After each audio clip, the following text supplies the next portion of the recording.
नमस्कार, स्वागत आहे तुमचं माझ्या यूट्यूब चॅनलमध्ये, ज्याचं नाव आहे स्वामी भक्ती मराठी. 2 मार्च 2026 वार सोमवार. तर या दिवशी आलेली आहे होळी. तर होळी का आणि कशी साजरी करायची, या दिवशी होळीचे कथा ऐकण्यालाही खूप महत्त्व आहे. कारण या दिवशी जर आपण कथा ऐकली तर त्या दिवसाचे संपूर्ण फळ आपल्याला मिळत असते असे म्हटले जाते. तर होळी का साजरी करत असतो, तर याबद्दलची संपूर्ण माहिती, त्यासोबतच होळीला नैवेद्य अर्पण करताना आपल्याला एक मंत्र देखील पठण करायचं आहे.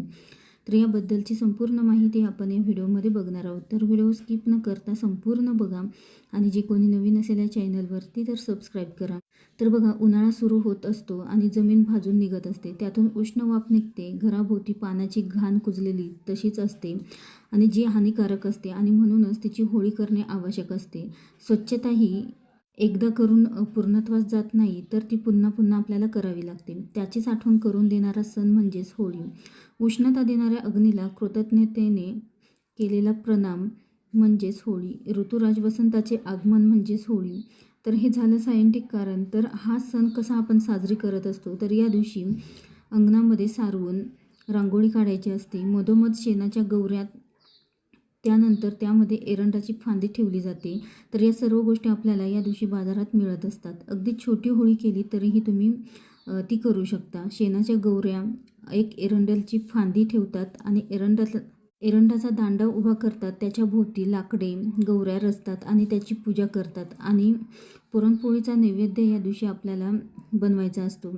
म्हणजे सर्वांच्याच घरी या दिवशी पुरणपोळीचा नैवेद्य हा असतो आणि एकत्र येऊन सर्वजण पूजा करून होळी पेटवत असतात आणि खोबऱ्याच्या वाट्या होळीमध्ये टाकल्या जातात व या वाट्या भाजून तो प्रसाद म्हणून खाल्ला जातो. अशा प्रकारे मोकळ्या जागेमध्ये एक छोटी का होईनी होळी पेटवायची असते आणि त्यानंतर हातामध्ये आपल्याला पाणी घेऊन प्रार्थना करायची असते की मला आणि माझ्या कुटुंबियांना सुख शांती मिळावी, यासाठी मी या होळीची पूजा करत आहे, असा संकल्प देखील आपल्याला करायचा आहे.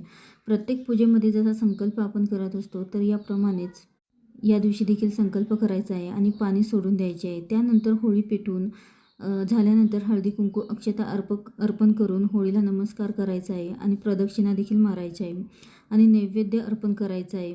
अगदी सोप्या पद्धतीने ही पूजा आपल्याला करायची आहे. त्यानंतर नैवेद्य अर्पण करत असताना आपल्याला एक मंत्र देखील म्हणायचा आहे.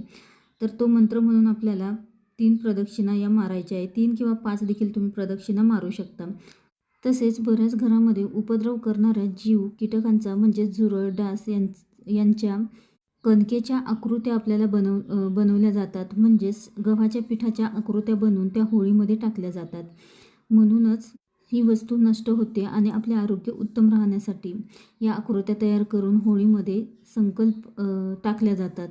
बऱ्याच ठिकाणी ही प्रथा आहे. तुमच्याकडे असेल तर तुम्ही करू शकता किंवा नसेल तर नाही केली तरीही चालेल.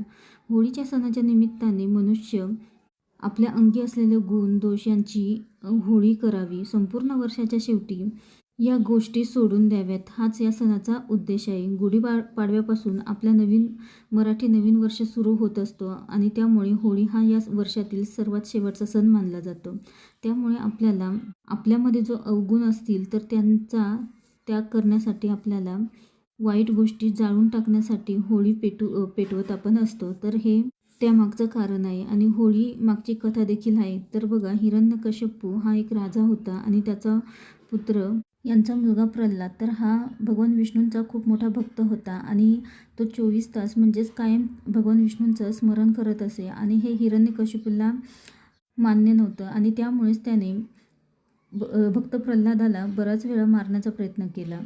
यामध्येच त्याची बहीण, हिरण्यकश्यपूची बहीण, जिला वरदान होते की तिला आग ही जाळू शकणार नाही आणि त्यामुळे हिरण्यकश्यपूने तिला सांगितलं की तू त्याला तुझ्या मांडीवर बसव, आगीमध्ये बस. तर त्यावेळेस देखील प्रल्हाद हे भगवान विष्णूंचे स्मरण करत होते आणि जेव्हा आग पेटली तर तेव्हा भक्त प्रल्हादाला काहीच झालं नाही आणि हिरण्यकश्यपूची जी बहीण होती तर ती त्या आगीमध्ये जळून खाक झाली. म्हणजे चांगल्याचा विजय आणि वाईटाचं मात. तर तेव्हापासूनच होळी ही जाळण्याची प्रथा सुरू झाली आणि त्यामुळेच होळीला इतकं महत्त्व आहे. त्यामुळे या दिवशी होळी पेटून आपल्याला वाईट गुणांचा त्याग करायचा असतो आणि होलिका मातेला प्रार्थना करायची असते की ती माझ्या आयुष्यातल्या वाईट गुणांचं, अवगुणांचं, नकारात्मकतेचं त्याग होऊ दे आणि चांगले गुण मला अंगीकारण्यासाठी मला यश येऊ दे.